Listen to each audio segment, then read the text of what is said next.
Marie, c'est vrai que les bons comptes forment les bons petits? Et oui, et même vrai les grands. Et même les grands, ça c'est pas faux. Pourquoi? Dès que les enfants savent compter, c'est important de leur apprendre à gérer leur argent.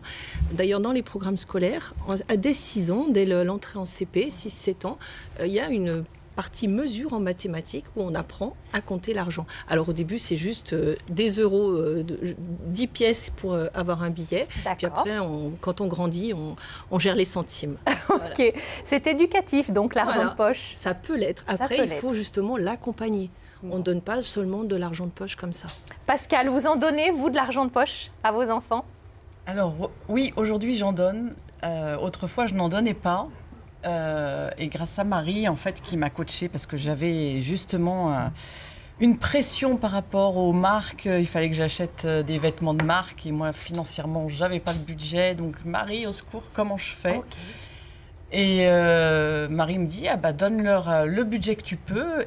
Et puis, ils vont se débrouiller avec ça. D'accord, ça veut dire quoi? Ça veut dire qu'ils ont dû être un petit peu créatifs, inventifs, ils ont repensé leur façon de consommer? Et oui, ils ont dû repenser leur façon de gérer parce que le budget n'était pas énorme. Ils avaient 20 € par mois. Oui. Donc, il fallait penser à comment je vais faire. Je voudrais une marque, mais pas les sous pour la marque. Ou alors, il faut que j'économise. Et du coup, et donc, ils ont été sur des sites de revente ou des choses comme ça, en fait. Et puis, petit à petit, ils se font au solde. Très bien. On va écouter Esther. La question de l'argent de poche s'est posée assez tôt. Après beaucoup de réflexions, on a décidé de mettre ça en place à l'entrée de son CP. C'est 1 € par année d'âge chaque mois. C'est-à-dire que quand elle avait 6 ans, tous les mois elle recevait 6 € et maintenant qu'elle a 13 ans, elle reçoit 13 € par mois. Comment on va faire quand elle va être un petit peu plus grande, genre au lycée ou adolescente, parce que 18 € à 18 ans, j'ai peur que ce soit un petit peu juste quand même. Nous, on se pose la question. Si vous avez des astuces à nous donner à ce moment-là, on est d'accord. Bougez pas, Esther. Hein. Marie, elle en a plein des astuces. Est-ce que 6 € par mois à 6 ans, c'est beaucoup? Oui, alors 6 ans, souvent, il y a des familles qui commencent à 6-7 ans, mais pas régulièrement. La majeure partie commence vraiment à l'entrée au collège. Ah oui, d'accord. À l'entrée au collège, donc on est plus sur du 9 €. Ils ont hâte d'avoir 10 ans pour avoir 10 €. Voilà. Ah oui, je comprends, c'est clair. Est-ce qu'on a des astuces pour Esther, du coup, quand ils grandissent? Quand ils grandissent, il y a 2 choses à voir, c'est les besoins de l'enfant et les finances des parents. Bah oui. Et après, il faut conjuguer entre les deux. D'accord. Voilà. Et une il n'y a pas de règle. Voilà, il faut vraiment calculer de quoi il a besoin. Et puis après, plus ils grandissent, ils peuvent aussi faire des petits boulots pour pouvoir avoir un peu d'argent et compléter si les parents ne peuvent pas. Oui, c'est ça. Voilà. Comment vous vous y êtes pris, vous, du coup, Pascal, pour déterminer la bonne somme? Alors là, Marie m'a dit, écoute, donne-leur 20 €. Je dis, merci, ouais, t'as peut-être raison, oui, en effet. Et j'ai commencé comme ça, en fait. D'accord. J'ai pas cherché beaucoup plus loin.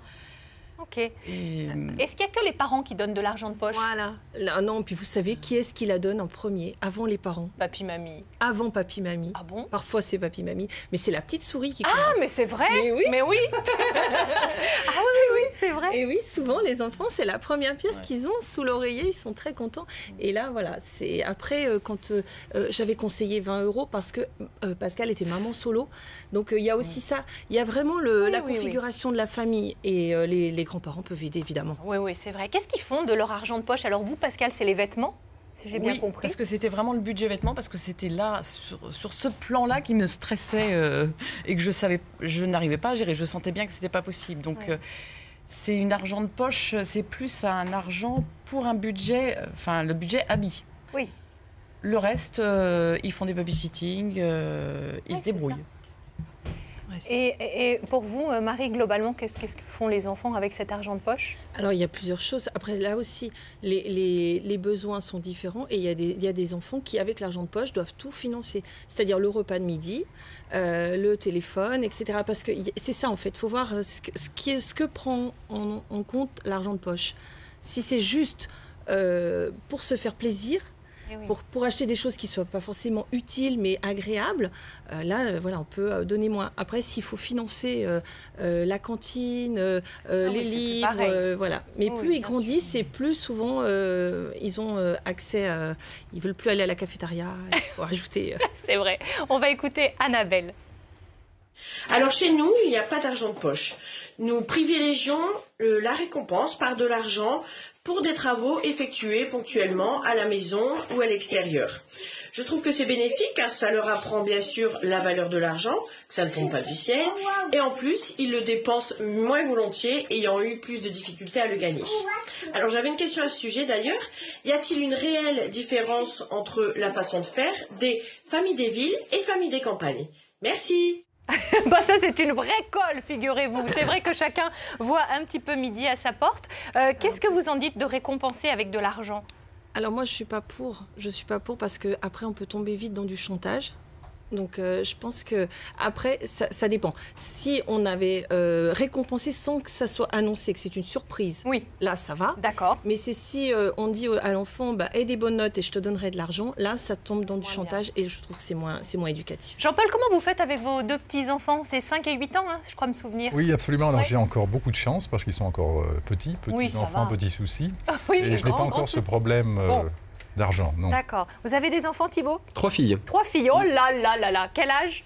13, 11 et 6. Ah bah ça, vous êtes pas mal sur celle de 13 ans, 11 ans, ça commence. Ça commence. Et du coup, vous avez trouvé des solutions? Il y a l'argent de poche un petit peu régulièrement, et puis aussi les étrennes au moment des fêtes et ainsi de suite. Oui. Et c'est vrai que le bon côté des choses, c'est que souvent, quand on les responsabilise pour leurs achats, finalement, elles se disent on va peut-être pas prendre ça, on va peut-être prendre ce qui est un peu moins cher et ainsi de suite. Et c'est plutôt agréable de commencer à ce qu'elles aient une notion de l'argent et de la difficulté de gérer un petit budget. Ouais. Du coup, il faut être soi-même un bon gestionnaire pour montrer l'exemple déjà. Exactement. C'est pas toujours le cas. Et puis transmettre cette valeur de l'argent, ce discernement, gérer la frustration d'attendre parce que voilà, on peut soit acheter avec son petit pécule des bonbons toutes les semaines, ou alors mettre de côté et acheter quelque chose de plus conséquent. Donc ça, c'est un apprentissage et une éducation aussi à apporter. Ouais. On l'a évoqué tout à l'heure, hein, on a parlé justement des argents de poche un peu dématérialisés, vous parliez de la cantine, des abonnements de téléphone. On le compte comme un argent de poche, ça? Ou on compte vraiment que les billets ou les pièces qu'on donne? Certaines familles englobent tout. Hein. Plus ils grandissent, plus ils disent ben voilà, je te prends déjà ton forfait téléphone, je te prends ton abonnement musique, etc. Ou alors il y a certains parents qui aussi réservent les billets de cinéma. Tout est dématérialisé aussi sur le smartphone. Et ça peut être pris en charge dans l'argent de poche. Voilà. Gino, tu as des enfants? Ils sont grands, toi, je crois. Il est un petit peu grand, mais je me rappelle quand il était petit, oui, on avait commencé un petit peu comme ça. Et à mesure qu'il grandissait, on a pris en charge le téléphone, parfois un petit plein quand il a commencé à conduire. Oui, j'estime qu'en effet, ça fait partie de l'argent de poche. Et puis, je voulais aussi préciser qu'il peut y avoir des jeunes adolescents, et on en connaît, qui sortent aussi les chiens, les toutous. Pour des gens qui sont, par exemple, comme petit boulot. Très bien, petit boulot, hein, et ils peuvent sortir le chien 1 ou 2 fois dans la journée, à raison de 5 € par sortie. À la fin du mois, ça peut faire pas mal et ça rend service aux gens qui sont hospitalisés ou en tout cas qui ne peuvent pas sortir momentanément leur chien. Ça peut être intéressant. Oui, moi je voulais redire parce que ce qui est important dans la gestion de l'argent, de trouver la valeur de l'argent, il y a aussi la générosité. Et ça peut faire partie, avant Noël, certaines familles mettent chacun selon ses finances, mettent dans un petit pot une petite pièce et après on va l'offrir à une association, on va l'offrir à une œuvre commune. Et ça c'est génial, quand on travaille l'argent, il y a aussi tout ce côté bénévolat et générosité. Qu'est-ce que je l'aime cette émission. Moi j'apprends des choses tous les jours, j'espère que vous aussi à la maison c'est pareil. Et au niveau de la SPA, c'est très régulier qu'on a des jeunes qui viennent nous apporter, alors c'est souvent sous forme de chèque au moment du don, mais on fait une collecte dans leur classe, au niveau de leur collège, et apporte pour le soin des animaux une petite enveloppe, 100 €, 150 €, et ça fait toujours plaisir, et ça fait partie, à mon avis, de la responsabilisation et de l'éducation. Et de l'éducation et du bien-être. Alors nous, c'est les animaux, mais ça peut être aussi, bien sûr, ne l'oubliez pas, le côté humain. Bah bien sûr. Aussi, hein, chacun sa tendance, son envie. Allez, pour aller plus loin sur le sujet, je vous invite à visiter ce site www.parents.fr. Quel argent, à quel âge? Il y a un dossier complet et des conseils pour s'en sortir avec nos tout petits. Merci beaucoup, mesdames.